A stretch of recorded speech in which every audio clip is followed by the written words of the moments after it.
আসসালামু আলাইকুম রহমতুল্লাহ। আশা করি সবাই ভালো আছেন, ইমান আর আমলের সাথে রয়েছেন।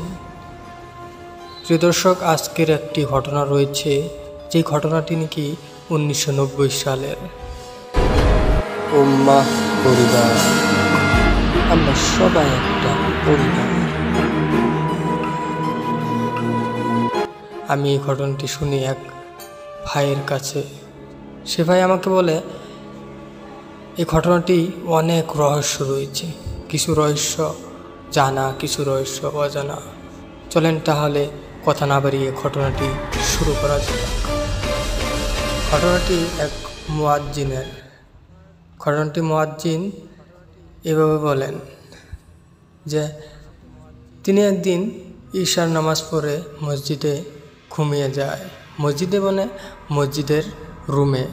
মসজিদে যেমন মুয়াজ্জিন ইমাম সাহেবের রুম থাকে, ঠিক তেমনই মসজিদের খাদিম মুয়াজ্জিনের একটি রুম। তিনি তার রুমে যেয়ে শুয়ে পড়ে ঈশার নামাজের পর। যখন ঈশার নামাজের পর শুয়ে পড়ে রাত মিনিমাম 2টা বাজে, তখন একজন এসে তার দরজায় টোকা দিল। তখন তিনি দরজা খুললেন আর বললেন, কি ব্যাপার? তখন তিনি বললেন, আমাদের গ্রামে একজন ব্যক্তি মারা গেছে, আপনি চলুন আমার সাথে। তখন মুয়াজ্জিন বলল, এখন যে কি হবে, কালকে দেখবো ইনশাল্লাহ, এখন তুমি চলে যাও। এই রাত 2টায় কি হবে? ফজর বাদ জানাজার দেওয়া হবে, ফজর বাদ কিছু একটা করা হবে, এখন তুমি চলে যাও। তখন ওই ব্যক্তিটা বলল, না না না মুয়াজ্জিন সাহেব, ফজর বাদ না, আপনাকে এখনই যেতে হবে আমার সাথে। তখন বেশ জোর জবরদস্তি করার পর মুয়াজ্জিন সাহেব রাজি হলেন। তখন মুয়াজ্জিনকে নিয়ে সেই ব্যক্তি তার বাড়ি চললেন। তখন মুয়াজ্জিন সাহেব বাড়ি গিয়ে দেখেন যে লাশটিকে ঘিরে 7-8 জন মানুষ লাশটিকে ঘিরে বসে আছে। 7-8 জন মানুষ লাশটিকে ঘিরে বসে আছে। কিন্তু আশ্চর্য ব্যাপার এটা যে সেখানে কোনো মহিলা ছিল না, অথচ সেখানে কোনো কান্নার আওয়াজ ছিল না। 7-8 জন মানুষ লাশটিকে ঘিরে বসে আছে এবং কিছু কান্না করছে না। যেন এক সময়টা যেন স্তব্ধ হয়ে গেছে, সময়টা যেন কেমন চুপ হয়ে গেছে, সময়টা যেন কিরম অদ্ভুত লাগছে। কিন্তু কান্না নাই, মানুষ নাই, 7-8 জন মানুষ একটি লাশটিকে ঘিরে আছে, আর একটা মহিলাও না। তখন মুয়াজ্জিন সাহেব ওই ব্যক্তিকে জিজ্ঞাসা করলো, আরে ভাই, আপনাদের বাড়িতে কি মহিলা নাই নাকি? একজন মহিলাকেও দেখতে পারতেছি না, আর কোনো মানুষ এভাবে মারা গেলে কি এভাবে থাকে নাকি? কোনো কান্না নাই, কোনো হাওভাও কিছুই নেই, কিছুই বুঝতে পারতেছি না আমি। এখানে কি কে মারা গেছে, আমাকে দেখাও তো। তখন মুয়াজ্জিন সাহেবকে বলল ওই ব্যক্তি, আসুন, আপনি আমার সাথে আসুন, আপনাকে আমি লাশ দেখাই। তখন মুয়াজ্জিন সাহেবকে নিয়ে যখন লাশ দেখাতে যায়, তখন মুয়াজ্জিন সাহেব লাশটিকে দেখে হতভম্ব হয়ে গেলেন, আশ্চর্য হয়ে গেলেন, অবাক হয়ে গেলেন এবং অনেক ভয় পেয়ে গেলেন। মুয়াজ্জিন সাহেব এইভাবে বলেন যে আমি লাশটিকে দেখি যে গলা থেকে মুখ পর্যন্ত যেন শুয়োরের মতো হয়ে গেছে, তার বডিটা যেন ফুলে যাচ্ছে আর মাথাটা যেন শুয়োরের আকৃতি নিয়ে যাচ্ছে।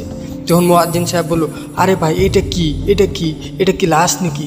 তখন ব্যক্তি বলল, হ্যাঁ মুয়াজ্জিন সাহেব, আমরা বাড়ির মহিলাদেরকে বাড়ির থেকে এখন অন্য জায়গায় যাইতে বলছি, কারণ এরা যদি এই সব দেখতে পায় তো অনেক ভয় পেয়ে যাবে, অনেক কিছু হয়ে যাবে তাদের সাথে, তাই বাড়ির মহিলাদেরকে অন্য বাড়িতে পাঠিয়ে দিয়েছি। মুয়াজ্জিন সাহেব, আপনি এক কাজ করেন, দেখেন এই শুয়োরের মতো আকৃতির ছাপটা যেন বেরিয়ে যাচ্ছে, আপনি এক কাজ করেন না, আপনি ফজরের আগে এটাকে কবরের ব্যবস্থা করে দেন। তখন মুয়াজ্জিন সাহেব বলল, না না না, আমি এটা করতে পারবো না, এটা ফজরের বাদেই করতে হবে, আমি এটা এখন করতে পারবো না। তখন মুয়াজ্জিন সাহেবকে অনেক হাতে পায়ে ধরার পর মুয়াজ্জিন সাহেব রাজি হলেন। তখন মৃত্যু লাশটিকে গোসল দিলেন। মজার ব্যাপার এখন শুরু হবে। প্রিয় দর্শক, দেখতে থাকুন উম্মাহ পরিবার চ্যানেল। নতুন আসলে চ্যানেলটিকে সাবস্ক্রাইব করে পাশে থাকুন। চলেন এখন কবরস্থানের ঘটনায় যাওয়া যাক। এখানে মুয়াজ্জিন সাহেব গোসল করাচ্ছেন এই লাশটিকে। চলেন তাহলে কবরস্থানে যাওয়া যাক। যারা কবর খুঁড়ছে তারা কি বলে শুনে নি। কবর খুঁড়া ব্যক্তিরা বলল, আমরা বারবার কবরের ঝুঁক দিয়ে কবর খুঁড়ছি, কিন্তু একটা সমস্যা বারবার দেখা দিচ্ছে। আমরা বারবার যতবারে কবর ঝুঁক মাপ দিয়ে কবর খুঁড়ছি, কিন্তু আমরা খুঁড়ে দেখি যে কবর ছোটো বাচ্চার একটা কবর আকৃতি হয়ে যায়। বারবার খুব যতই চেষ্টা করি বড় করতে, ততই ছোটো একটি বাচ্চার আকৃতি নিয়ে যায় কবর। এটা কি হচ্ছে আমাদের সাথে, আমরা কিছুই বুঝতে পারছি না। যখন মুয়াজ্জিন সাহেব লাশটিকে নিয়ে কবরস্থানে যায়, তখন কবরবাসী এইসব বলে, তখন মুয়াজ্জিন সাহেব বলল, কবর খুঁড়ে লাভ নাই, তোমরা এখানে এভাবেই কবর দাও। তখন মুয়াজ্জিনের সাহেবের কথা মতো ছোটো বাচ্চার কবরটিতেই ওই ব্যক্তিকে কবর দেওয়া হয়। কবর ঠিক এইভাবে দেওয়া হয় যে তার পাও হাত কুচকে সে কবরে রাখা হয়। কবর রাখা হয়, বাঁশ দিয়ে কবরের উপর দেওয়া হয়, তার উপরে মাটি দেওয়া হয়। যখন মাটি দেই তখন সবাই শুনতে পায় যেন কবরের ভিতর থেকে হাড় মটকানোর আওয়াজ বের হচ্ছে, কবরের ভিতর থেকে যেন কিছু ভাঙছে, কিছু শব্দ হচ্ছে। তখন মুয়াজ্জিন সাহেব বলল, এই যতই শব্দ হোক তোমরা কবরে মাটি দেওয়া বন্ধ করবে না, তোমরা এখান থেকে পালাবে না, তোমরা যতই শোর হোক, যতই কিছু শুনো, তোমরা মাটি দেওয়া বন্ধ করবে না, তোমরা মাটি দিতে থাকো। অদ্ভুত ভয়ঙ্কর হাড় ভাঙার আওয়াজ বারবার চলে যাচ্ছে, যখন কেউ হাত পাও ভেঙে দিচ্ছে মটকে কবর থেকে এমন আওয়াজ বের হচ্ছে, তখন সবাই কবর দিয়ে বাড়ি বাড়ি চলে যায়।